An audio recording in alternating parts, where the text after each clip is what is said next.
Good afternoon. I'm Peter Barnett, Curator of Medieval Art and the Cloisters here at the museum.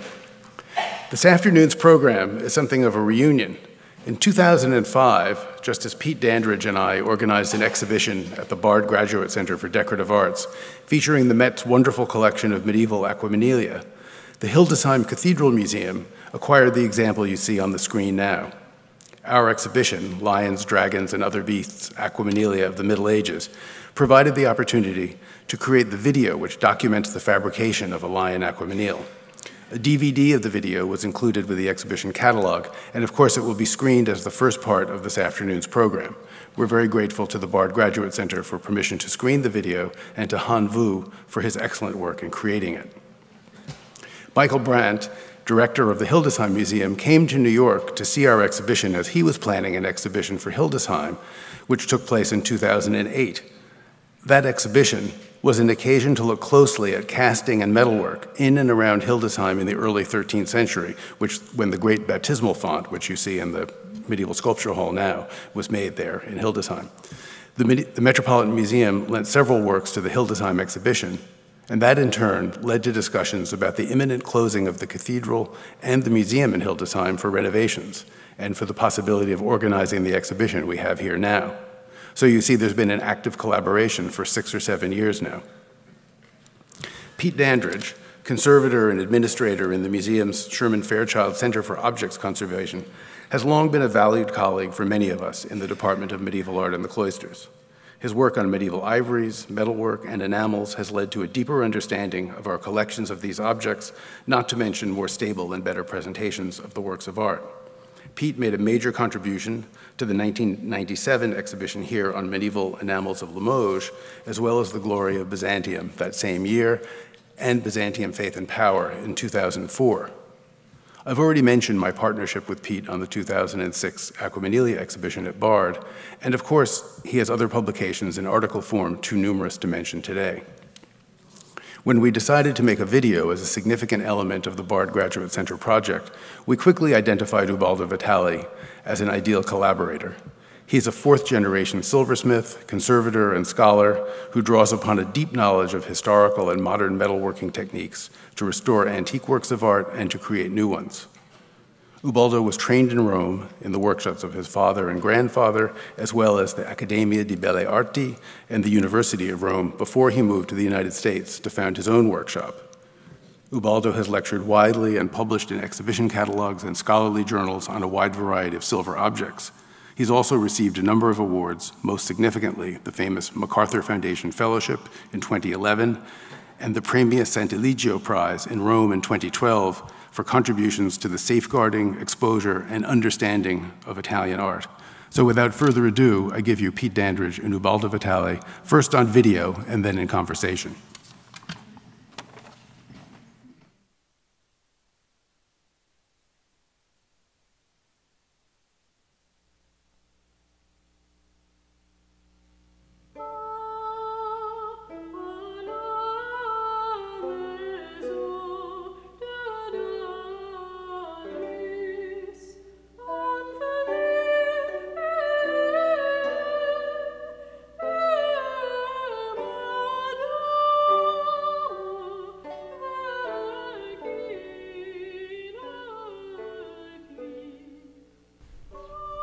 Medieval aquamarina are functional sculptures used to pour water for hand washing. The largest group of surviving aquamarina are in the form of lions, already considered to be the king of the beasts in the Middle Ages. Others represent the struggle between Samson and the lion, horses, knights on horseback, and such fantastic beasts as dragons, unicorns, and griffins. They have 2 openings, one at the top used for filling the vessel with water, and a spout in the mouth or in the chest for pouring. Aquamarina were used in church for ritual hand washing during Mass, and were also used at the dining table in secular life. Aquamarina are among the most imaginative and fascinating objects of the Middle Ages, and have been sought by art collectors since the 19th century. Most were made in Germany, and they range in date from the 12th through the 15th century. At the Metropolitan Museum of Art, which has one of the world's most important and varied collections, they can usually be found in 3 different locations: in the medieval art galleries, in the Robert Lehman wing of the museum on Fifth Avenue, and others as part of the collection of the Cloisters, the Metropolitan's branch museum in northern Manhattan. The exhibition provides an opportunity to bring all of the museum's examples together with additional pieces borrowed from other collections. The exhibition provides a rare opportunity to study the development of aquamarina as well as their function, meaning, and technique. This video focuses on the casting of a reproduction of one of the earliest aquamarina in the museum's collection, probably made in Germany in the 12th century. This example, in the form of a lion, is just over 8 inches high and weighs about 4.5 pounds. It came to the museum in 1964 from the noted collection of Judge Erwin Untermeyer, but nothing is known of its earlier history. The sophisticated use of simplified forms and the alert posture of the lion give the work a great deal of charm.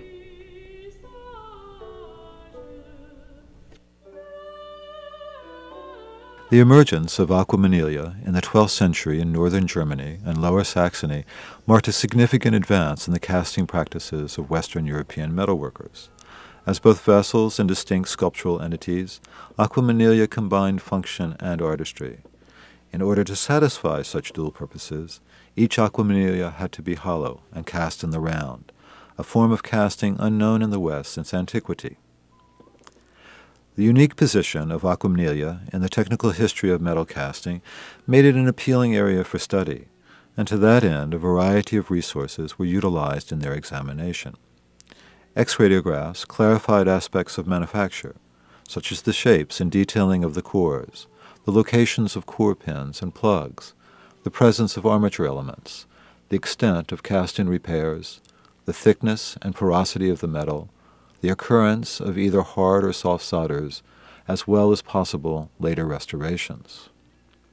Microscopic examination of interior and exterior surfaces revealed details of fabrication, such as casting artifacts and the shapes of the tools used to punch or engrave surface details, as well as the minute traces of investment in core material, polishing compounds, and pigmentation, which were identified and characterized using the scanning electron microscope, polarized light microscopy, and X-ray diffraction.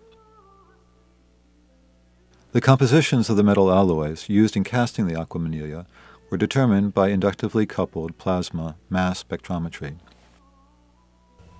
Additionally, surviving medieval and Renaissance manuals and treatises were a valuable resource. The principal medieval text is the 12th century treatises on diverse arts, authored by the Benedictine monk Theophilus. It is the only surviving manual outlining medieval metalworking practices, and while it is unclear if Theophilus was a practicing goldsmith or metalworker, there is general agreement that his recitations on metalworking techniques are very closely observed and generally in close agreement with the physical evidence retained by the objects. What has become evident in our research on the technological and creative aspect of aquamarina is that alchemy was an essential part of the medieval world of the metalworker. Theophilus' knowledge of alchemy is reflected in many of the working processes described in his treatise.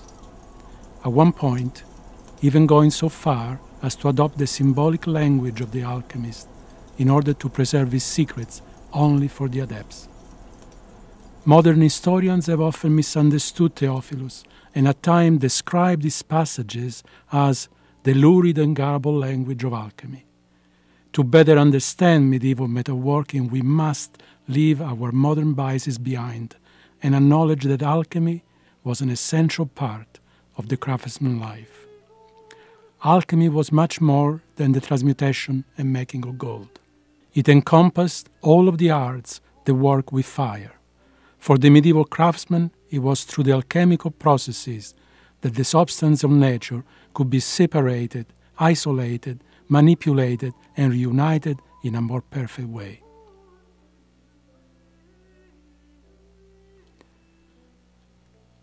Historically, the Egyptian god Thoth became the mystical figure of Hermes Trismegistus, who was considered the patriarch of alchemy and the source of all wisdom.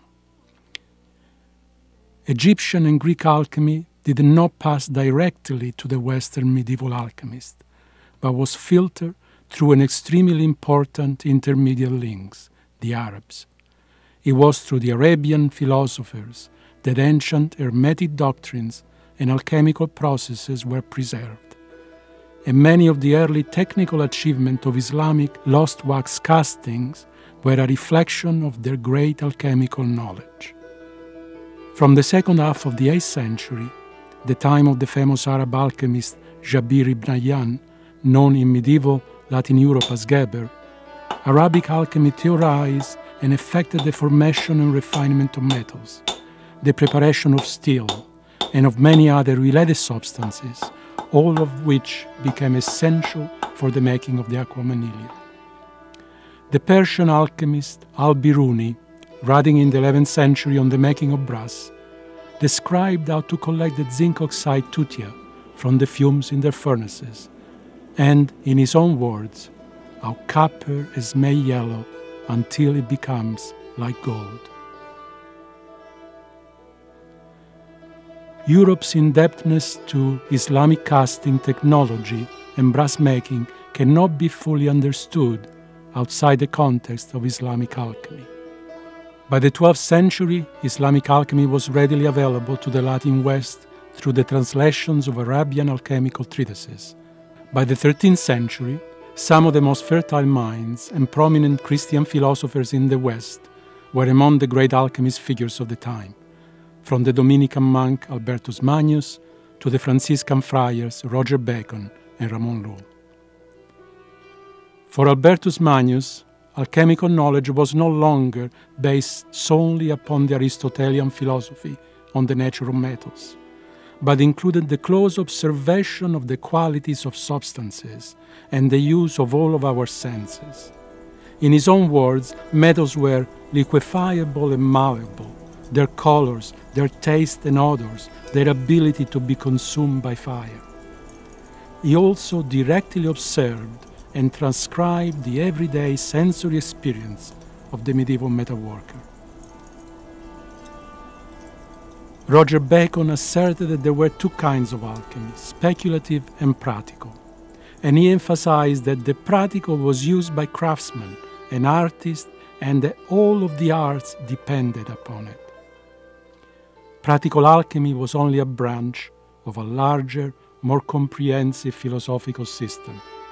Alchemy for the Islamic, Jewish, or Christian alchemist, apart from the practical aspect, was also a religious, mystical, and speculative search. The alchemist's myths, legends, and experiments, no matter how scientifically wrong they appear to us today, were just as credible to the medieval metalworkers as the lions, the dragons, and other beasts depicted in the Aqua Manilia. They were his major source of knowledge.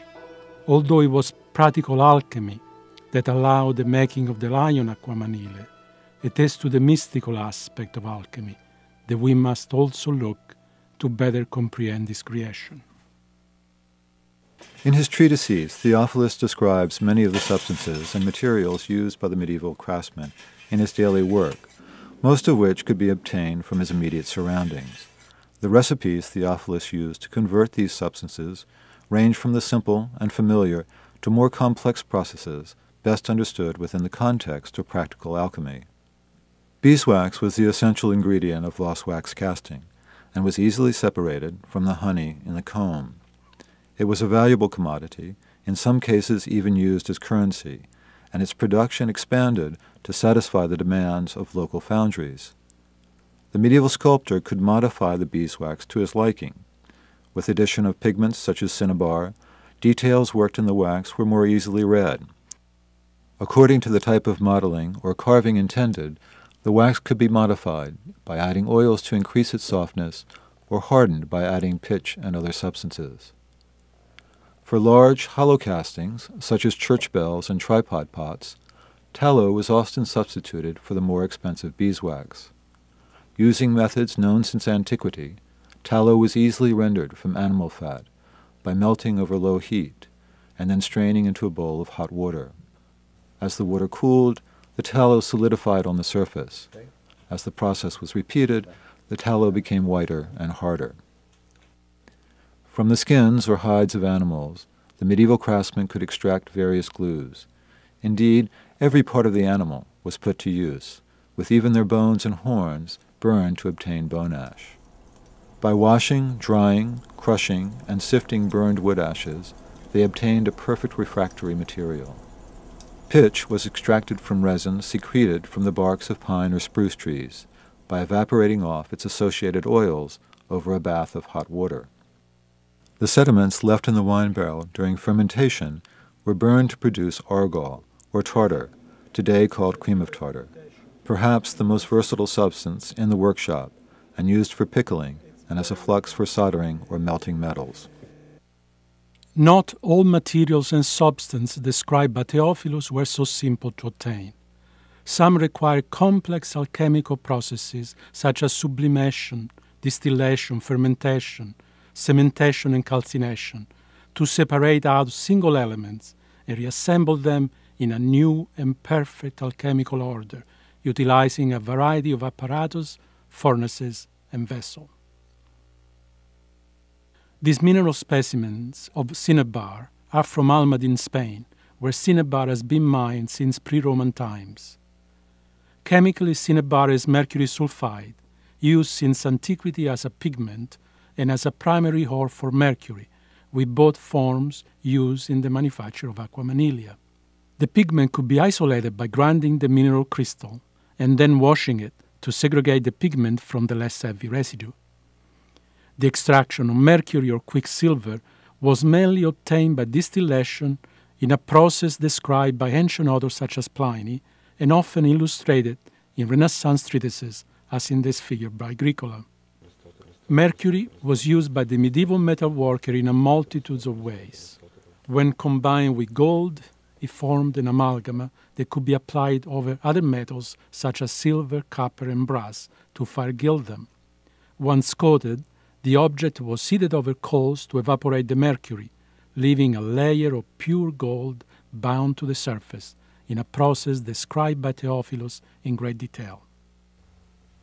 Theophilus did not have the chemical knowledge that cinnabar was mercury sulfide, but he was able to describe the manufacture of artificial cinnabar, known as vermilion. Take sulfur, break it up, and add 2 equal parts of mercury. Put them into a glass jar, then bury it in blazing coals. You will hear a crashing inside as the mercury unites with the blazing sulfur. The medieval alchemist, since Geber, believed that mercury, symbolized by the eagle, and sulfur, symbolized by the dragon, were the basic and major elements, the prima materia, of the great work, the Opus Magnus, having the power of dissolution and hardening, solve and coagula. In the Aurora Consurgens, this argument is illustrated by the analogy of the alchemical process next to the baker, whose prima materia is simply water and flour. This alchemical union of sulfur and mercury in a glass jar, described by Theophilus, is also symbolically represented by the 9th century Arabian alchemist Ar-Razi. Here we can see and almost hear the struggle between the dragon, who represents sulfur, and the eagle, who represents mercury. The 4 flowers held by the dragon's feet are the 4 Aristotelian elements of nature, air, water, fire, and earth, that they struggle to manipulate. The influence of alchemy on medieval artists were not just practical, but mystical and spiritual as well. The coexistence of the practical and spiritual is expressed in an anonymous 15th century alchemical manuscript that appears to have been written by a craftsman who identified himself as Gratheus, probably from a region in the Lower Rhine. By writing in a vernacular instead of Latin, Gratheus appears to have directed his manuscript to other craftsmen alchemists rather than to the elite academics.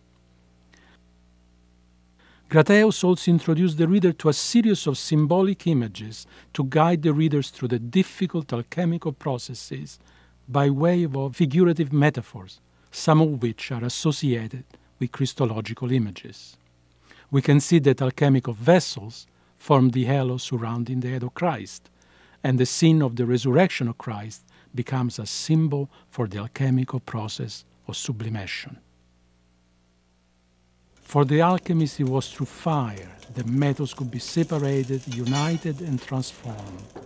The late medieval alchemists even forged a new word, crucibulum, derived from the Latin word for cross, to describe the vessel, the melting pot that made this transformation possible. In English, the word remains crucible, in Italian crucibile. Among the alchemical symbols, the cross became associated often with the crucible. The duality of alchemy expressed by medieval alchemist craftsmen such as Grateus confirm for us that sublimation, distillation, sedimentation, or calcination were more than just practical processes. There were also mystical and philosophical transformations that apply to their lives and their arts. Due to the lack of written documentation, the artists and craftsmen that created medieval aquamarina are mostly unknown to us. What is clear is that metalworking knowledge was but one of the many skills needed in the process of creation. From the first spark of conception, the artists had to adjust, modify, and fine-tune their ideas and ambitions to accommodate their technical casting skills and the limitations of their time. Our lion, as with all of the medieval aquamarina, was cast in the direct process of hollow lost wax casting, where the sculptor first built up a clay core to approximate its eventual size and shape. The basic material for the core was clay, the composition and fabric of which varied according to workshop traditions and locations. Theophilus' recipes called for a simple mixture of clay and dry dung. By the Renaissance, Biringuccio and Cellini's clays were tempered with small particles of hay or straw, wool cloth clippings, ashes, coarse sand, and finely ground iron rust, beside the usual horse, donkey, or cow dung. Technically, these additions imparted a degree of porosity and plasticity to the core. After its firing and during the pouring of the metal, the organic material carbonized or burnt out, often leaving small, empty cells within the baked clay core. These minute voids allowed the core to compress as the metal cooled and contracted around it, as well as allowing some of the entrapped gases to escape. Due to its small size and simple form, the core for this line did not require an armature for support. However, in some of the more complex aquamarina, the X-radiographs indicate that wire armatures were incorporated, either selectively or as part of a larger, more extensive framework. The core was the true genesis of the aquamanile, and in its modeling the artist was processing a kind of alchemical distillation. The core was the essence of the lion aquamanile in its purest form. In the book of Genesis we read, "The Lord God formed man out of the clay on the ground and blew into his nostrils the breath of life." It is no coincidence that to these days the Italian word for core has not changed from the Latin word anima, that translates as the soul, the breath of life. During the core's modeling, the sculptor had to foresee and keep in mind all future steps in the casting process.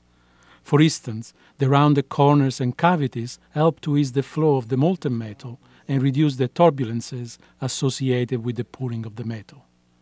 The core was dried or in some cases baked before the next step of applying and modeling the wax. It is during the application of the beeswax that the artist could and did impact the unique and distinguishing characters of the lion. While carving and modeling details, the artist transformed the core from a tabula rasa and pure soul to a corporeal and physical lion. We should keep in mind that every detail and nuance he put into the wax in the final stage of casting would be accurately and entirely reproducing metal, including its thickness.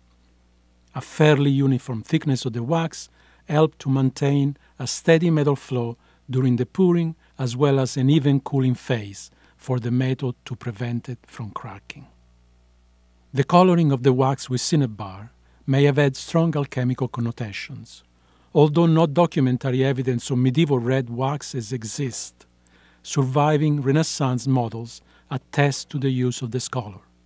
In alchemy, the red, known as rubedo, like a ruby color, is the third phase of transformation. It was also known as anima tingenti, the tinting soul, because when the soul, like our lion's core, is introduced to the innermost part of the body, it gives the red color, life and blood to the body. In casting a brass censer, Theophilus described a simple and efficient way to obtain a smooth and even thickness of wax. By using 2 strips of wood, attached parallel to one another on a broad plank, the molten wax could be rolled out or poured to a specific thickness, with water easing its release. In examining the Aquamanila in the exhibition, the thickness of their metal walls was discovered to remain remarkably consistent, averaging between 2 and 2.5 millimeters. Theophilus modeled his censer by cutting shapes from the sheet wax and applying them to the clay core.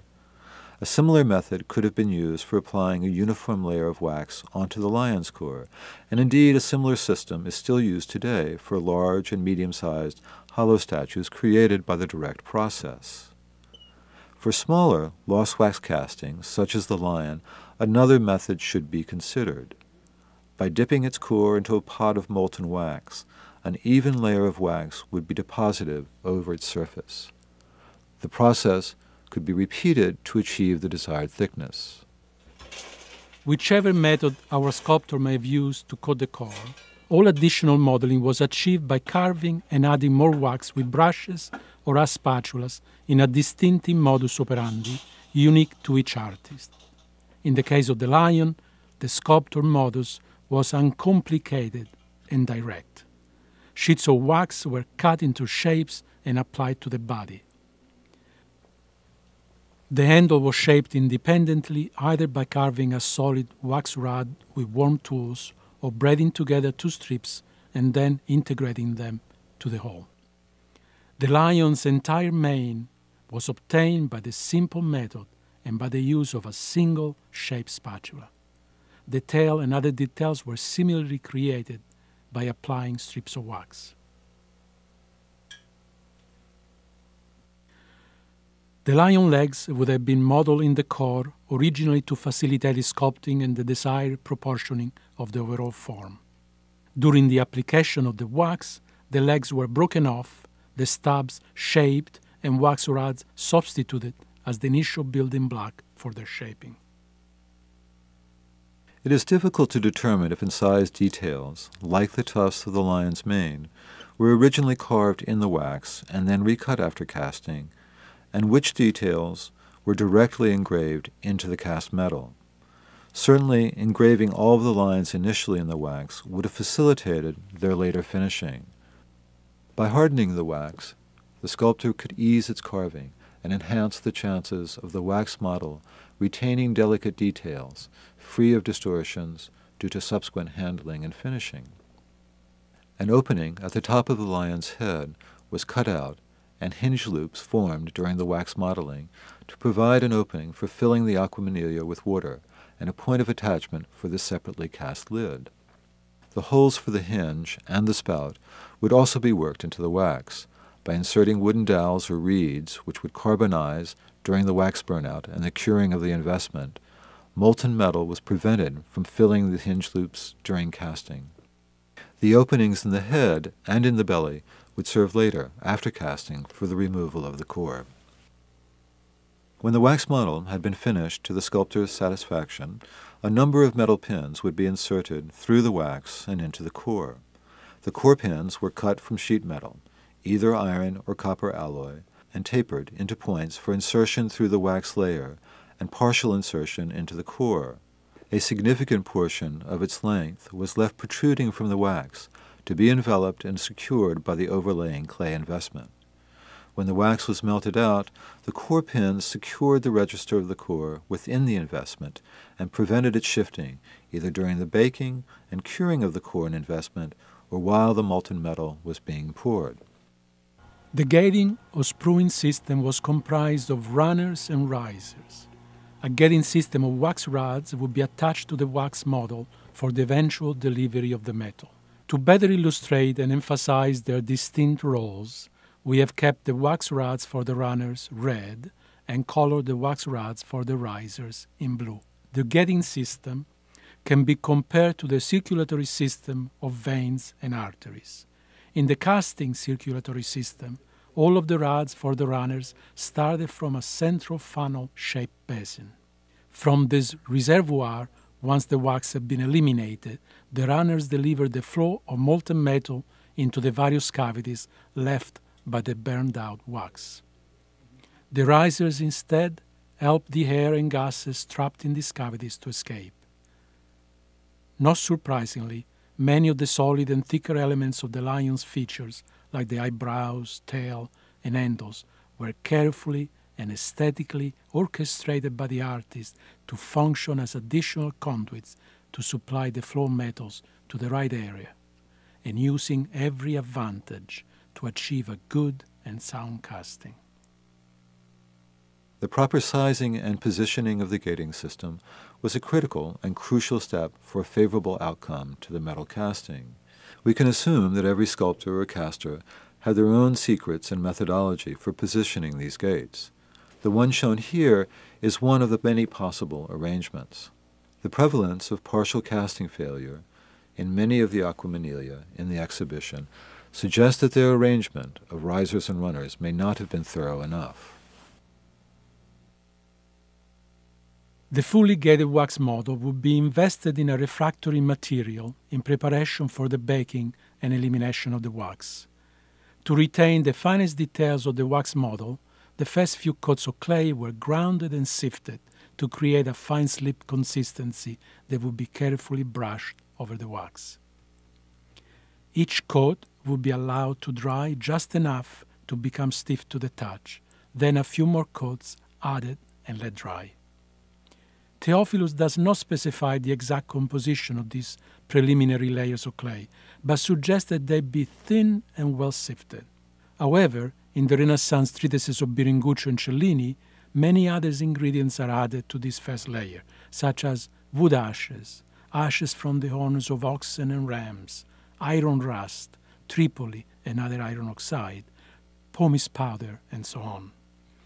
These ingredients were widely used by the medieval metalworker, and although Theophilus does not specifically describe them in relation to his lost wax casting, he uses them in other processes. Layers of coarser refractory clay were applied over these initial coatings, with each layer allowed to partially dry. We have assumed that a cage-like wire structure was embedded in the clay as a reinforcement before the final layer was applied. Once the mold was completely dry, it was placed near the fire in order to allow the heat to melt the wax, a precious commodity whose recovery was essential. The core and the investment would then be cured and the wax completely burned out by firing it in a furnace of sufficient diameter to allow charcoal to be placed between the interior walls of the furnace and the walls of the investment.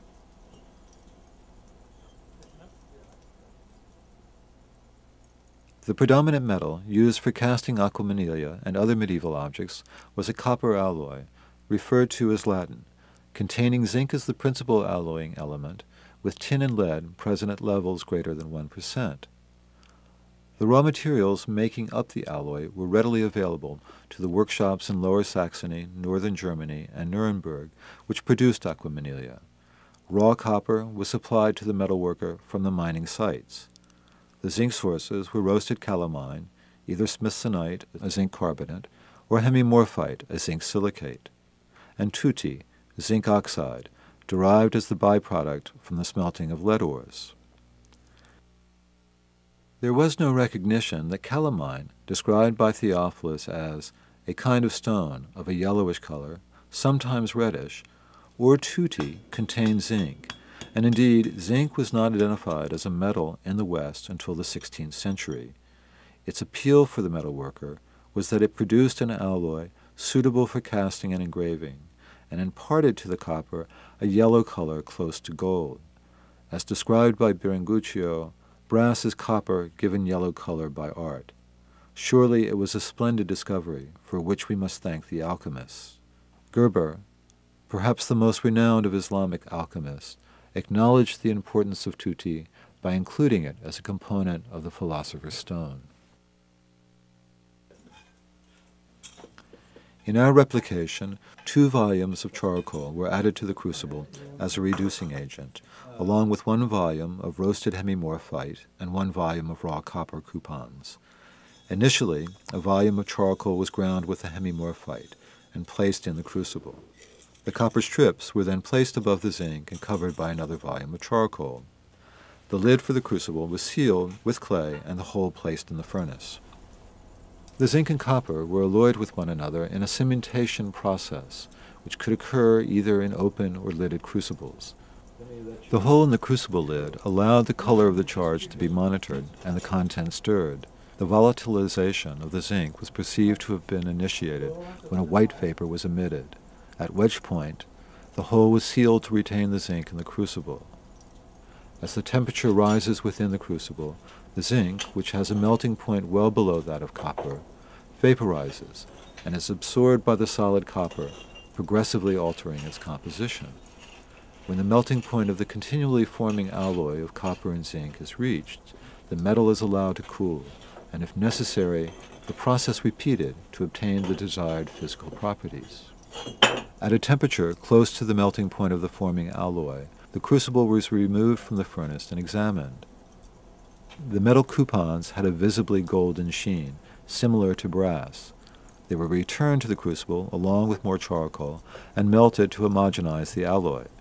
Analysis indicated the alloy had a zinc concentration of 15%. Crucibles had to withstand the high temperatures required for forming and melting a range of different metal alloys. Theophilus recommends using a mixture of 3 parts raw clay and 2 parts of grog, comprised of fragments of earthenware vessels and crucibles crushed together. A shaped piece of wood served as a form and speeded production. Once air-dried, the interior surfaces of the crucibles were dusted with wood ash and fired in the furnace. Simultaneous to the curing of the investment, a sufficient quantity of brass would be melted to fill the space previously occupied by the wax. When the investment cured, it was removed from the kiln and while hot, buried to the levels of its pouring basin in a well-tempered soil, which provided additional support for the investment to keep it from breaking up under the pressure exerted by the gases and steam generated during the pouring of the molten metal. The earth would also insulate the core and the investment against the loss of retained heat, providing an advantageous environment for the flowing of the metal.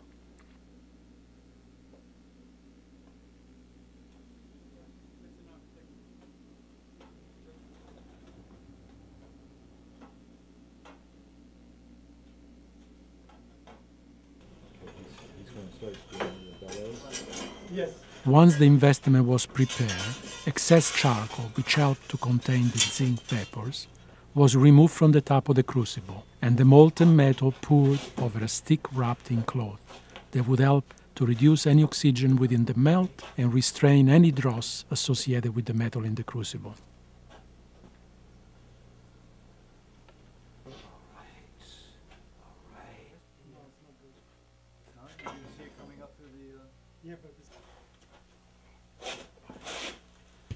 When cooled, the investment was removed from the earth and broken away.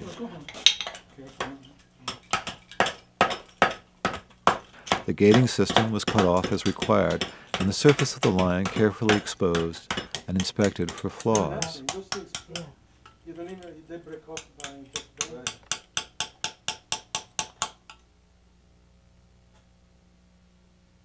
Larger casting flaws were generally repaired at this time with cast-in fills, similar to those on the original lion's buttocks.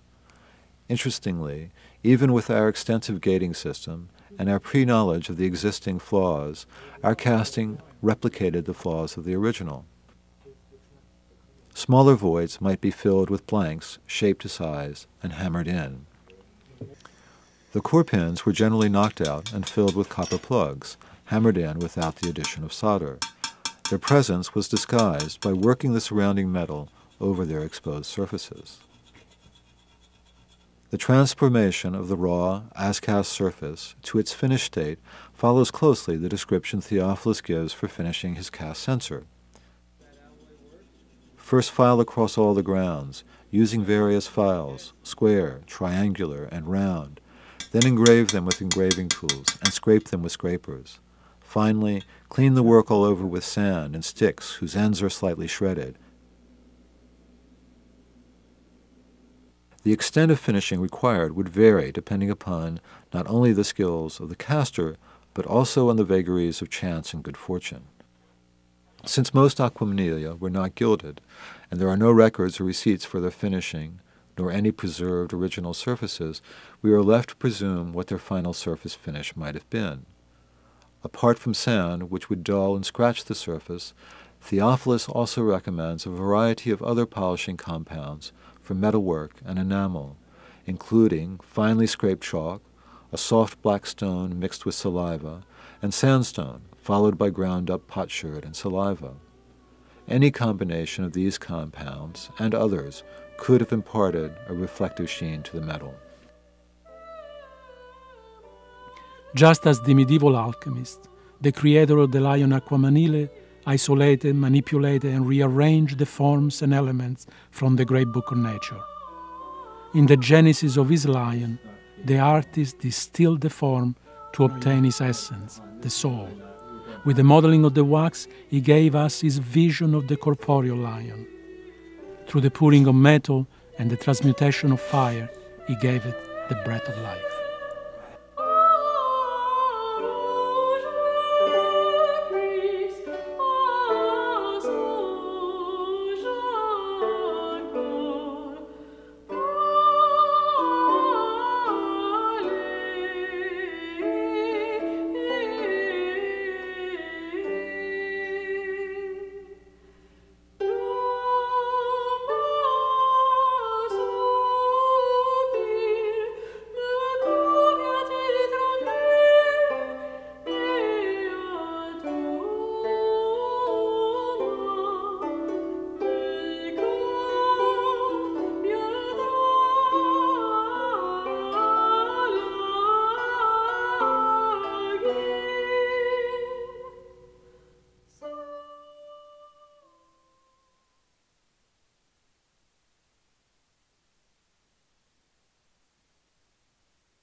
Good afternoon. The conversation that Ubaldo and I started around the museum's collection of Aquamarinalia mirrors in many ways alchemy's merging of the practical and the philosophical. In our case, we were and are trying to expand our understanding of the world medieval artists and metalworkers inhabited. What was their understanding of their materials? What metalworking traditions were they part of? And which of their practices were representative of older traditions, local traditions, or an idiosyncratic technique? Integrated into these more practical discussions and questions is our exploration of the cultural, intellectual, and spiritual milieu in which these artists worked. As the exhibition makes clear, Hildesheim in the Middle Ages, with its cathedral, churches, monasteries, and school, was just such an artistic center, and its intellectual underpinnings extended well beyond its geographic borders. We could expect that its bishops and monks would be conversant with a broad range of philosophical ideas, including the most current thoughts on the arts of alchemy. It is to a further exploration of these arts that our conversation now turns.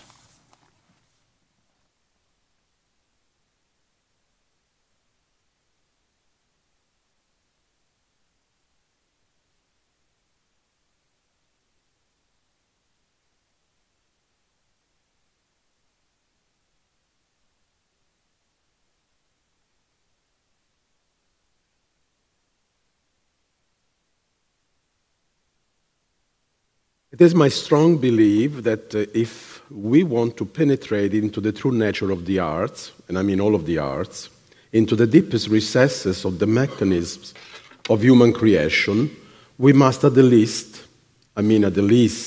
become acquainted with who the real alchemists were and with the methodology of their quest. From the 9th century to the turn of the 18th century, they were undoubtedly a major intellectual force encompassing some of the greatest mathematicians, astrologers, doctors, philosophers, and obviously metal workers.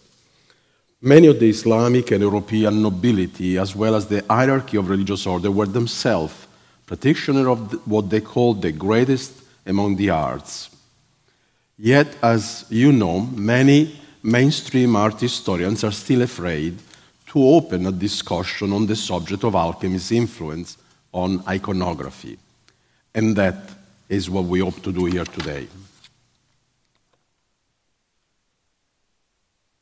The alchemist and the metal worker often were the same person. In this case, this is St. Dunstan, Archbishop of Canterbury, and he is the patron of the goldsmith in England.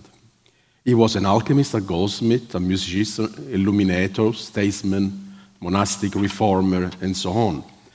On the left, you can see actually a drawing of him kneeling in front of the Christ, and that's done by himself. And on the right, you actually can see St. Dunstan holding the devil's nose with his pliers. And there is a very popular folk song in England that says, St. Dunstan, as the story goes, once pulled the devil by the nose. We read at tongues which made him roar, that he was there 3 miles or more. The only reason why I'm showing this is to show that by the 9th century, alchemy and metalworking were actually integrated. We cannot begin our journey into medieval alchemy without realizing that we are entering a natural labyrinth, especially regarding the few early existing documents. These 2 documents, one is in the Marciana in Venice, it is 10th century, and the other one is in Paris. But the one in Paris gives us an idea of the complication. As you can see, this is a copy made in Corfu in 1478 of a lost manuscript of an early medieval tract, which was a tribute to Cyrenius. The text of the tract is a tribute to Stephanos of Alexandria. So we have no reliable certainty of what really and who really know what. We saw Geber before, and I'm using this because the Summa Perfectioni Magisteri, that is the perfection of the mastery of the great work, is really what alchemy is all about. Even in his case, we do not know who he was, and we do not know exactly. I mean, there are probably between 2,000 or more than 2,000 manuscripts attributed to him. Historians say that probably there are 300 or 400, and then there are some historians that say he never existed. So how do we really know things about alchemy? And that is really the problem that we have. As we go through the following images, let's keep in mind that by necessity, due to the lack of early imagery, we will be focusing and using images from later century. However, they were carefully chosen because we believe they illustrate concepts, writings, or ideas that had already filtered and were flowering into the early Middle Ages in Europe. We should begin by looking at the furnace, called Atanor, as the sacrificial altar, and both to the alchemist and to the metal worker, as the high priest, and we should look at the metal worker and the alchemist as actually the high priest performing the sacrifice. And only then we can really grasp medieval alchemy and the art of the metal worker. Just as the priest on the altar reenacted the death and resurrection of the Christ, the alchemist recreated the death, separation, and purification of the elements in nature to achieve his transformation via the resurrection. It's very important for us to remember. Simply put, alchemy, the opus magnus, the great work, the great art, whatever we can call it, was to turn the impure into its purest form. Even natural gold and silver needed to be purified into the philosopher's gold and the philosopher's silver. Mercury, for instance, at times was purified 12 times before it could be called the philosopher Mercury.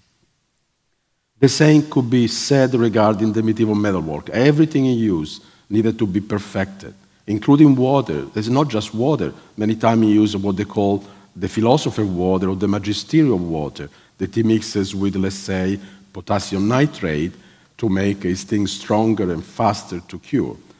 Vinegar. There are so many recipes to make vinegar. They have nothing to do with the real vinegar. Iron filing was not good enough. He had to make a red. He called it Crocus Martis because he had to be associated with the planet Mars. And so it had to be red. And the redness was a fiery red because it was very important for him. Horse dung itself was at time changed by feeding the horse in a different way. The most perhaps known things everybody uses is that even the urine needed in many processes had to come from a virgin boy with red hair. They were very much in demand in Europe at that time. Actually, I have one in my shop.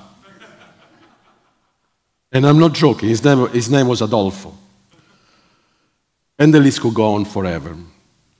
I would like to emphasize, again, that the labels some of us use today, such as superstition or magic and so on, were a normal part of their daily life in the Middle Ages. And just as the image on the screen depicts, the material and the spiritual worlds were one. They coexisted in their daily life. I have taken these images, although it's a later images, it talks about these three great alchemists of previous centuries, and I have divided it for you. You can see the philosophers are on the left. They are with their books in their library.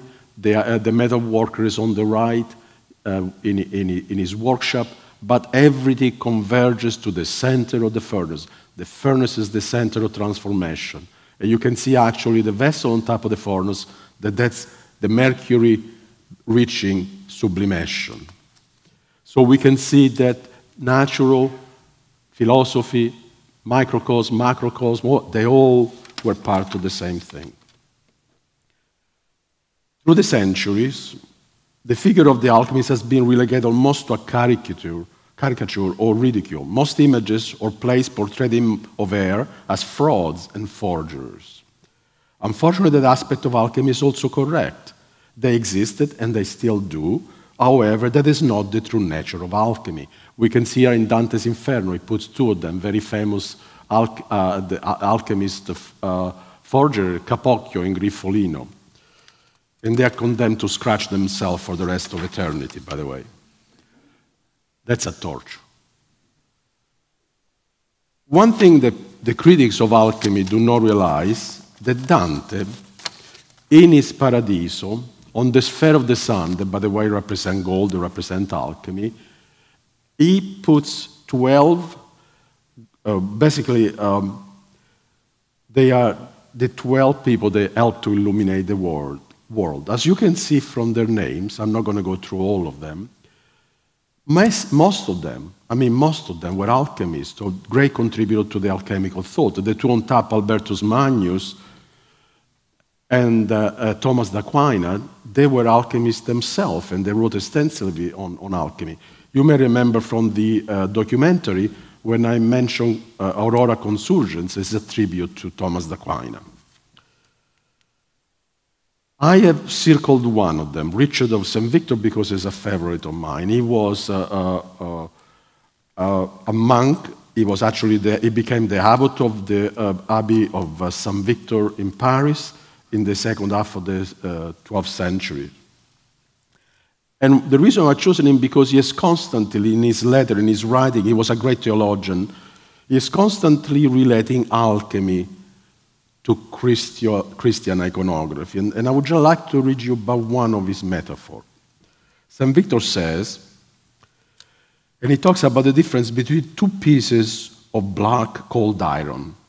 They are hard and unbendable, but once you put one on the fire, its transformation begins. And at first it slowly warms up, then it gradually becomes incandescent white, until it takes the color of the fire itself. It melts and it is transformed. It becomes a new matter which can now take any shape. I must just to underscore the fact that these three colors, the black iron becoming white and becoming red, is actually the tricolor transformation in alchemy. Richard of St. Victor continued that the same is with the human soul. When it is absorbed by the ardor of divine love, it warms up, then it becomes incandescent, until it liquefies through the divine fire. It is important for us to understand that in the medieval mystic association of the transformation of the soul via the divine fire and the metal via the alchemical fire both celebrate the same experience of the resurrection. We can see that for Richard of St. Victor, the material and spiritual world merge in a perfect harmony, becoming indistinguishable. It is with this in mind that we will be looking at the Bishop Bernward's candlesticks in order to unveil the third layer of his hidden iconography. Another example of merging of the two worlds. This is the Book of the Holy Trinity. It is an early 15th century alchemical treatise. It's a tribute to the German Franciscan Frater Ulmanus. By the way, as I didn't mention before, but the alchemists most of them were all monks. It should be noted that together with Grateus, that we show in the book on the documentary, they were among the earliest alchemical work written in the vulgar German language, not in Latin. This treatise described the alchemical process in terms of Christian iconography. It is important to us to notice that the theme of the book is the analogy of the passion, death, and resurrection of the Christ, but with the alchemical process leading to the philosopher's stone. On the lower right, you see the four evangelists. And you can see their color all different because each one of them represents a specific metals in transformation. So Christian iconography and alchemy merge. I know that we're talking about the 15th century, but how early this symbiosis between alchemy and Christian mysticism began in medieval Europe is an enormous task to unravel. The object of our presentation here today is merely to open the discussion, to ponder, to look, and explore under an alchemical light this symbiosis. The relevance of Christian iconography represented in the candles of Bishop Bernward has been widely discussed and examined in depth. Through the years, art historians have often touched upon the possibility of a deeper layer of alchemical meaning with their iconography. And this is what we will try to explore. We will do this by using Bernward's own words in the Latin inscription that he left for us on the base of the candlesticks. Ut cernis, look in depth, discern. In carefully observing and peeling the layers of the candlestick iconography, or should I say ut cernis, we will realize that the various alchemical symbols are part of a specific narrative that can guide us through all the alchemical process of transformation from A to Z, or should we say from alpha to omega. This is hard to believe, that this can only be a coincidence. If we are accurate in our reading, it will make Bernward's candlestick the earliest tangible, three-dimensional documentation that we have, showing that by the beginning of the 11th century Europe, the complete alchemical work of transmutation had been metaphorically explained through images and figures. And if we are correct, this could be an alchemical manifesto. The symbol of alchemy through the centuries has always been, the alchemists are always through images trying to symbolize us as a tree. This is the alchemical tree, the philosopher tree. It's also the tree of life and so on. But there's really the symbolism of the great alchemical transmutation. You can see the one you already saw this in the documentary, the one on the left, is the wandering alchemist being reprimanded by nature. It is 1516, and it's a little miniature, and it was given to Francis I. Attached was a poem regarding alchemy. I'm using these two images about the tree of life. You can also see at the bottom of the tree there are three huge roots that then they go into smaller roots. They come from the tree world, the mineral, the animal, and the vegetable. Those are the three things that the alchemy will use. I have divided those images to compare them to our candlestick. You can see very clearly There is the earth phase, there is the heaven phase, you have the macrocosm, you have nature. You can see, starting from the right, a man is pointing to the ground, the other one pointing to the sky. You see the two triangular figure pointing down, pointing up, and then you see that this is earth. It's the man, it's the alchemist, it's the philosopher, and that is heaven. The same thing is with the alchemist. It has been divided perfectly. One thing that I would like for you to notice, that in the alchemical tree, the philosopher tree, one of the common representations is it splits into two, and we will see why. So nature is sitting on two branches of this tree. And here we began to analyze our iconography.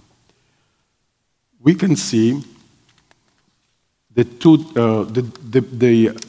man. Actually, perhaps it's better if we do it through looking. It will take a few minutes and figure out like an imaginary climb up the philosopher tree, because maybe it's easier. The tree of life, of death, of salvation, and the final resurrection. I will be keeping repeating those words, but it's important. It is on the treetop that the body will finally reconnect to the soul. Looking through the medieval eyes, especially the alchemist eyes, this was not only man's Christian spiritual journey, but the transformative journey of the prima materia, the primordial matter, formed in the bowel of the earth. It was the primordial matter's own journey towards transmutation, towards perfection. The aim of the alchemist has always been to transform, as we said, the impure into the pure. Again, just in the spiritual journey, we must begin by separating the body from the spirit until at the end, and only then, we will be able to reconnect the body to the soul. The naked alchemist that you see riding the two dragons seems to invite us for the ride. Let's follow them. But before, let's do it by surrendering, if we can, for a few minutes, our 21st century preconditions regarding science as well as the current mainstream art history dogmas. These candlesticks are telling us an incredible story. Let's look and listen to their narrative. In the next few passages, I will be quoting from the Book of the Composition of Alchemy, traditionally attributed to the 7th century Byzantine monk Morienus, and from the Secreta Almonia by his adept, the Arab prince Khalid ibn Yazid. Morienus, we believe, was the first book of alchemy to be translated from the Arabic into Latin by Roberto Chester in the middle of the 12th century. So you say, but that is over a century after the death of Bishop Berward. Although we have no serious historical background on Morienus, nevertheless, we have documentary evidence that Khalid manuscript was already circulating in Baghdad during the 9th century. So let's begin with the dragon. The dragon represented the art, the prima materia, and their intertwining tails are forming the roots of the alchemical tree that they grasp with their teeth. Morienus tells us that all matter comes from a single root. The smaller dragon exactly above the feet, I don't know if you can see them here, they are actually biting their own feet. The biting symbolizes the beginning of the process of devouring themselves, thus initiating the process of separation. The alchemists are obviously guiding the dragons through the various phases of operation, such as calcination, cementation, and so on. Above all, by controlling the intensity of the fire. Morienus tells us, quote, the whole key to the accomplishment of this operation, meaning the great work of alchemy, is in the fire, with which the minerals are prepared and the best spirit held back, and with which the spirit and body are joined. Prince Khalid further tells us that, quote, the philosophers have instituted several proofs of the strength of their fires, that they may prevent, they hinder their burning and the earth of the violent fire. The dragons, representing matter, the prima materia, I must say that during the early Middle Ages, the alchemists still believe in the sulfur-mercury theory, according to which the element of sulfur and mercury were the two generative forces of nature. Some of their association and sympathies were for the sulfur man, red, blood, the sun, gold, and so on. For the Mercury, that represents the female, is flesh, silver, the moon, and silver. Basically, the two heads represent all this duality. And actually, you will see that the branches themselves of the tree, they maintain this duality. There are two separate branches.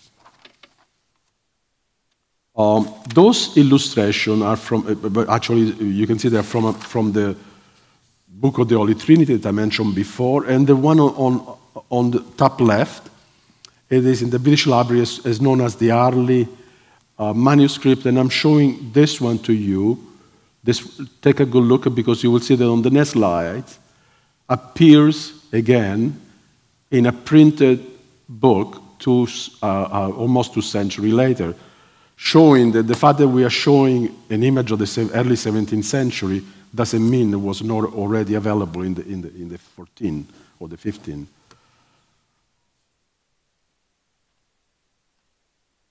These are two more images on the duality of matter and of the opposite force, kind of the yin and the yang, so to speak. Let's begin to explain why are two trees. We can see from the painting that I showed you before, the little miniature, nature from a single trunk, single root, has been divided into two. And actually, I can tell you now, you will see the rejoining them on the top. But they are two separate ones. We find this iconography in let's say many European cathedral, baptistry, and so on. They are represented in a different form, because iconography is not a single layer, it's a very multiple layer. If we take this one here from Amiens Cathedral, it represents the zodiac. In this case, it represents Aries, the ram. Aries is when springtime comes, when life is reborn. And you can see that it's reborn from what? From matter. You can see on the bottom the earth and the roots. It's born from matter, but it does have two branches, a male and a female. You can see the heaven above. So it's always the same theme. It's a repetitive theme. We can see on the bottom, the first thing we notice on the candlestick are those lions. They're beautiful lions. They will be here. And I would like to explain that what the alchemist thought of the lions. So you can see here, you behold a great marvel. Two lions are joined into one. On the left, you see the lions joined in combat. On the right, in love. They may seem two opposite things, but they are both at the beginning of the great work. They had to reunite it. They have to be together. They had to merge in everything in order for anything to begin. They represent the lion and the lioness. They are the philosophical sulfur and the philosophical Mercury. They already have changed the state from the dragon.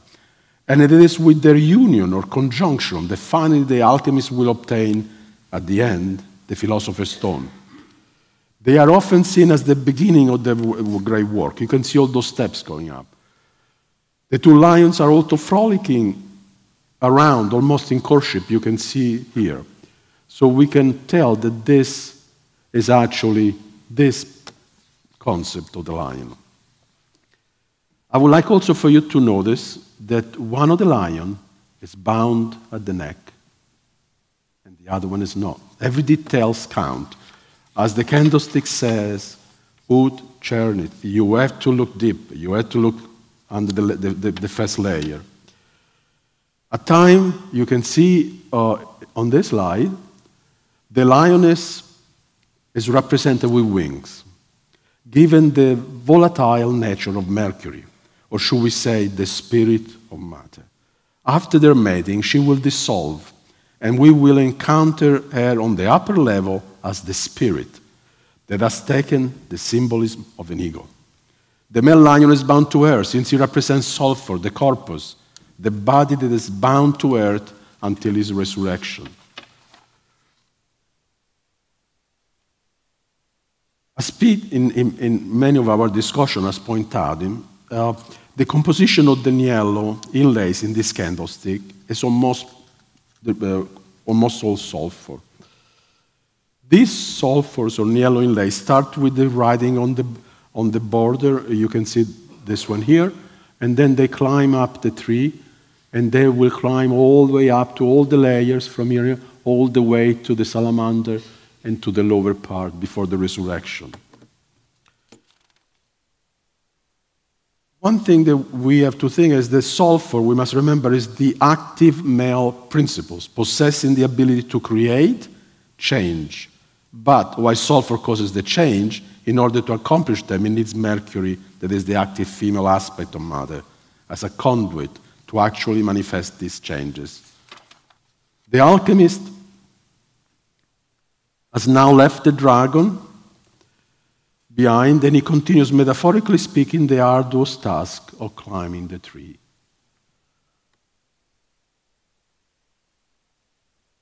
He is trying to separate his body, matter, from the spirit, in a stage known in alchemy as dissolve. Again, metaphorically speaking, he is grasping very hard to the bark of the tree, that, if you remember, symbolically is the sulfur in the niello. He cannot let it go. It has to keep holding to it, since it will need it later for the final conjunction of the soul. I must apologize. I'm really sorry if it will sound garbled, confusing, but that is exactly what alchemy at first appears to be, and actually alchemists are supposed to be confusing, otherwise they would not be alchemists. We should notice that this is as high as the actual body of matter, man or the alchemist can hang on, since the higher level belongs to the spirit. You can see in those things, now it's leaving here to go above. It belongs only to the spirit, not to the body. On the higher level, the matter or prima materia has been separated by the power of Mercury, represented by the eagle. I would like for you to notice that none of the four eagles are flying high. They are all bound. They're all bound. They're all bound by the neck. They may be flying, but they cannot totally fly away. Our eagle, or should we say Mercury, role, must remain only as the fluid connection between the high and the low. Again, I emphasize that the eagle should, Mercury role, must remain mostly as the fluid connection between the high and the low. It cannot fly away, otherwise there would be no resurrection. In this image, we see the great Persian alchemist Avicenna, that we saw him before, pointing to demonstrate that the eagle, representing Mercury, cannot fly entirely away. After separating the body from the spirit, it has to return for the transformation and reconjunction to the body or to the soul, and that is the resurrection.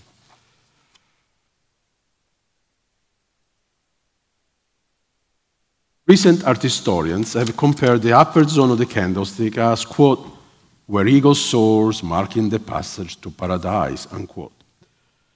They compared them to the one marking the passage to paradise in the bronze relief door in Hildesheim. You can see them appear. Or that, quote, flying high, the eagles aspires to heaven like the word of John the Evangelist, whose symbol is the eagle. I would like to suggest that these statements are only correct in the principles of the journey to paradise. However, they do not fully reflect the multi-layer iconography of the candlestick. The eagle on the candlesticks, at this particular junction of the alchemic operation, cannot fly too high. Just as the previous engraving of the eagle, the prima materia, and as we shall see, they must wait until they can rejoin with their purified body, spirit and soul, basically until the resurrection. This is actually, as you can see, we are going back to this. This is the resurrection, and we will explain why, but you can see now the salamander. You can see that the two trees are joined together here. Do you see this? I mean, they're forming just like this one here. And above all, we can see they reach the Philosopher's Stone, the elixir of life. You can see as red, the third phase, in a certain way represent the blood of Christ. Without the blood, there would be no resurrection.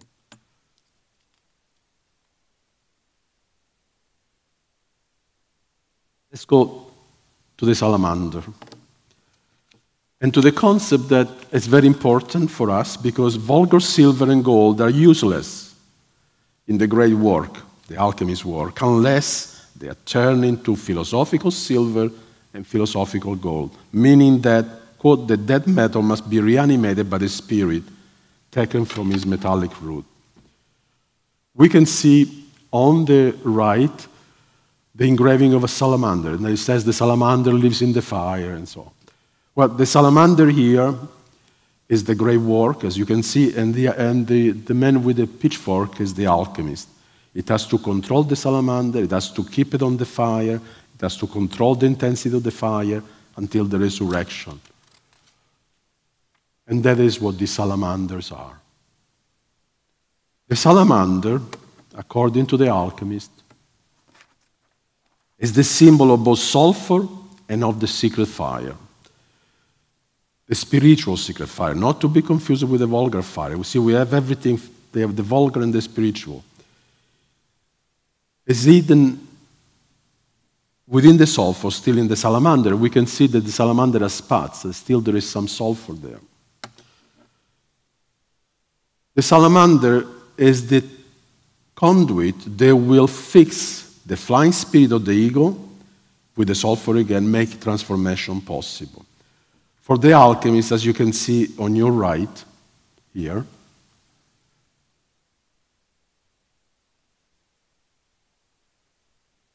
the salamander is the soul and the eagle is the spirit.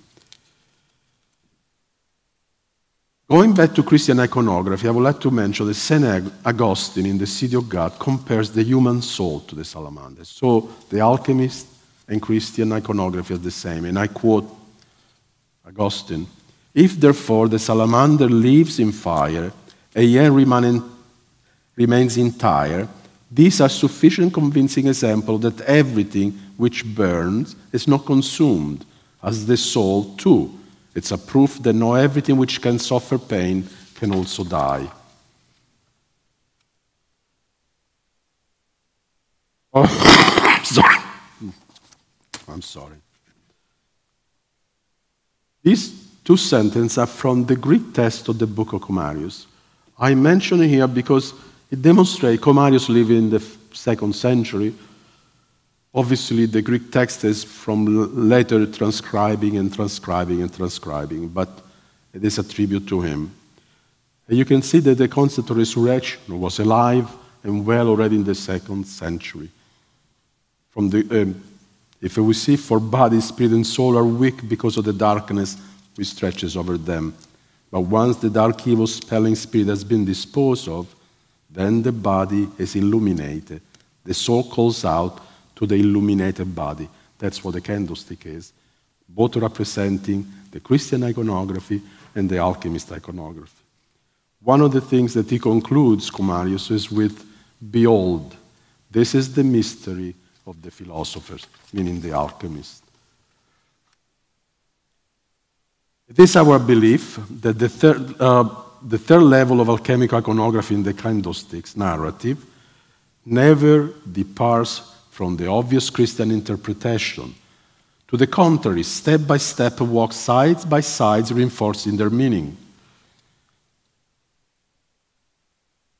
If our reading of the candlestick iconography is correct, Bishop Bernard is also revealing to us that, I would like to read, I don't know if you can read there, but the script said, "Bishop Bernard ordered his servant to cast this candlestick in the first flowering of this art, not out of gold, not out of silver, and nevertheless, as you discern," or should we say the word "utchernis." So what is he revealing to us? Perhaps he is telling us that the first flowering of this art is actually the new art of alchemy, that had begun sprouting in Europe, and that would make this candlestick the first visual manifestation of this art. that, furthermore, not out of gold, not out of silver, is absolutely correct, since they may have been cast not from natural vulgar silver, but from the philosopher or alchemical silver.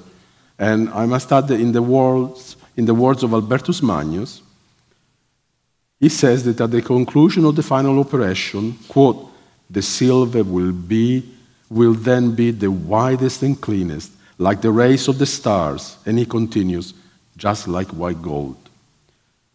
Obviously, at the end, it is up to each one of us to determine the layers of iconographical messages by looking behind the obvious, and I may add by listening to the Dragon's Rider, we can hear, at least I can hear, the alchemist as the whisper, ut cernis, look deeper, look deeper.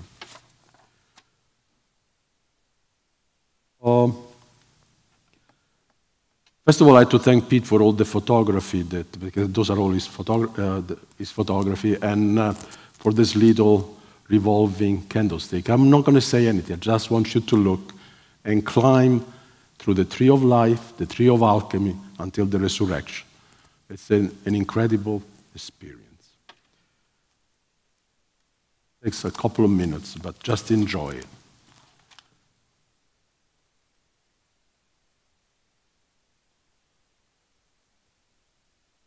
And comments are wasted, so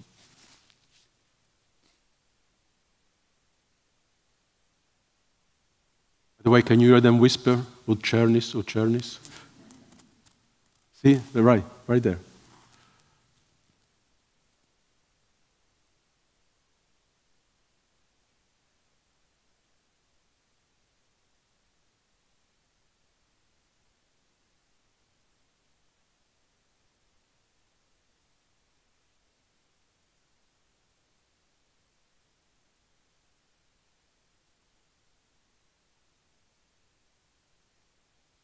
Aspects of the candlesticks that might not have been absolutely clear is that there are actually two of them, and the figures on the base, on one look outward, and on the other they look directly at the tree of life, and even the figures climbing the tree of life alternate their perspective as well.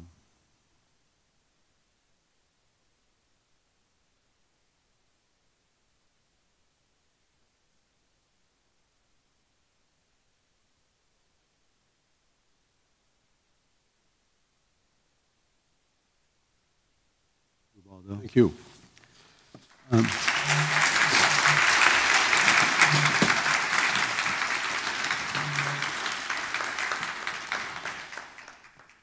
I think we've sort of dominated the conversation a bit to this point, so we would like to entertain or give you all the opportunity to ask questions if you have them. There are two microphones down toward the front that you're welcome to use, or you could also just shout out your question and we'll try to hear it.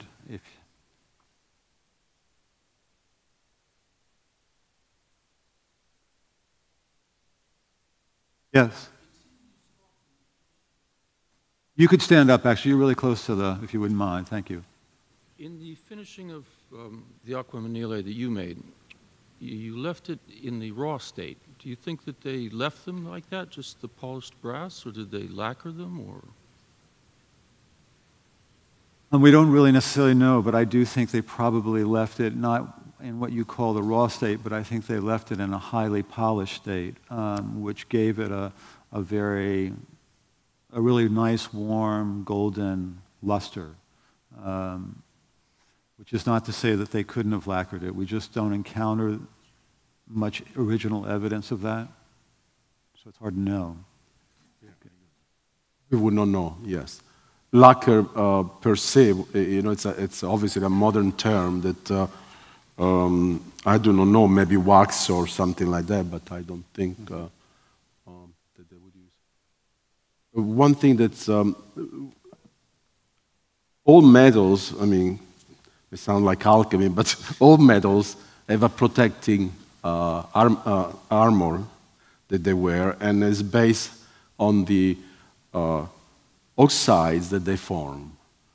most metal, in order to defend itself against alchemy, is no science, but visually, in order to defend itself, it changes its state. I mean, even rust on a piece of iron, in a certain way, is protecting the iron.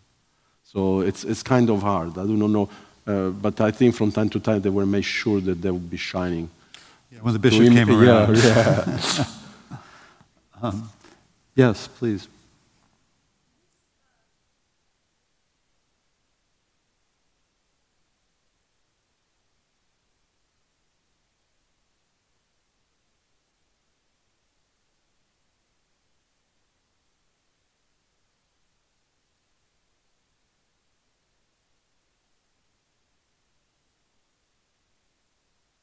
It's a really good question. Just let me repeat it. Those of you who might not have heard it, was Andalus in Spain one of several different points of entry for the arts of alchemy to enter into the Latin West, and this is a question that. Well, I mean, it's a question that I hope there is a lot of study going on right now on the influence of Byzantium actually on alchemy. Because Byzantium was a more direct way, so to speak, than the Arabs. The Arabs' contribution is enormous, nobody can deny, but the Byzantine contribution is just as high. If we analyze most of the writing from Comarius that I read to you, he was a Greek living in Alexandria, and then we can go to Zosimon, Stephanos of Alexandria, that they go to Byzantium. But Byzantium is just now beginning to be investigated as the center. In the case of Bishop Bernward, it's extremely important because if we think he was the tutor of the future Otto III, and his mother was a Byzantine princess, and they lived in Rome for a certain period of time, the important thing to remember is when she came to be married in the 10th century, at the end of the 10th century, she brought a large number of people, artists, philosophers, poets, I mean, you name it, they were there. She didn't come alone. So the fact that the Arabs were the only one that kept and translate Greek and Latin manuscript, I don't think is actually very much correct. As a matter of fact, many of the people in Cordova, for instance, in the 10th century, the Caliph asked the Bishop of Cordova because he needed a translator, and the bishop writes to the Byzantine emperor, and the Byzantine sends this monk to Cordova that could speak both Latin, Greek, Syrian, and Arabic. So the monks are the conduit to knowledge in Europe, but this is my opinion more than anything else. We have somebody at the mic. Hello? Oh, yeah. It does work.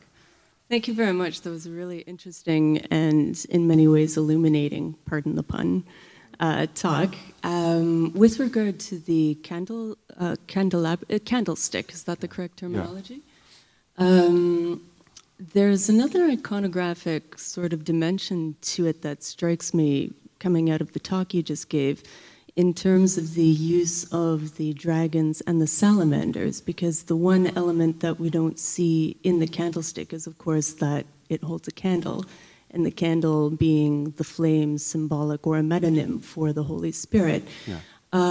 These two creatures are creatures of fire, so of course their choice in both the base and the bowl are iconographically significant for their alchemical relevance, but also they make sense visually and from an artistic standpoint too.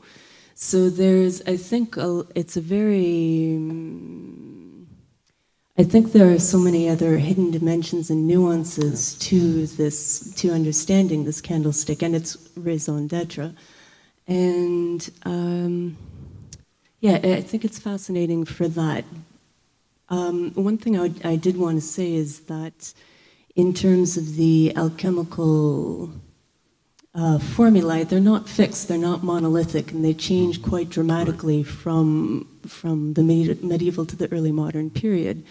And the engravings that you were showing from Myers, or Tripus Aurea, and also the Atalanta Fugians, he had a very particular idea of what the seven alchemical stages of transmutation were that might not necessarily have been at play in Bernard's time. They, of course, would have been operating within this framework of the stages of transmutation, beginning with calcination and ending with tincture, but not necessarily following strictly that which Meyer did. So I think those distinctions also need to be made quite clearly when you're combining these types of images pedagogically. Thank you very much.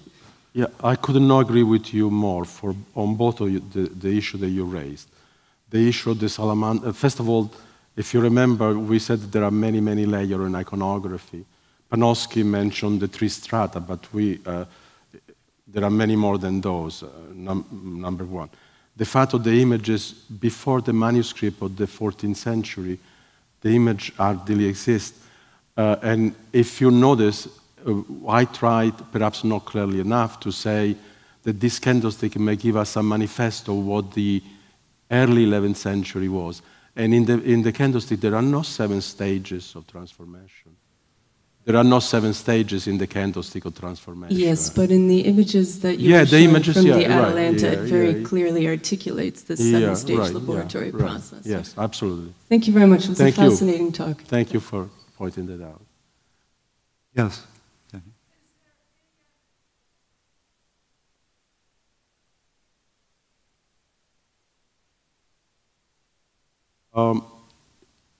That is something that has been, again, investigated, not just China, but India as well, because the contact of the Arab world with India was quite prominent, as also in a certain way with China. Yes, there is, absolutely. It's undeniable. All these things, I mean, there's no one kind of alchemy. I mean, many scholars believe there are so many alchemies. It's not really, you know,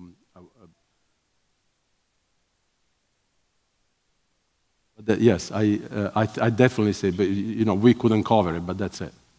Yeah. Just one last question on the floor. One last question in the back here. Yes, stand up, please.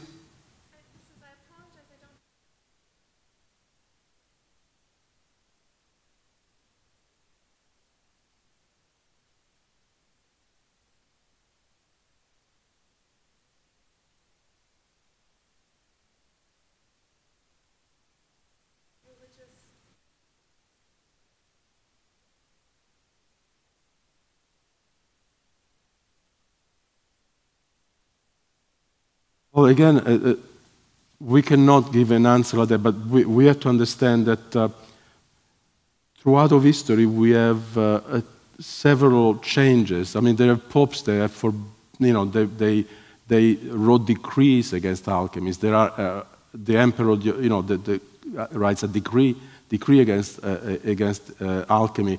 But then we have a Byzantine emperor that he is an alchemist. So you have both ways. We have a Pope, Sylvester II, that we believe he was an alchemist.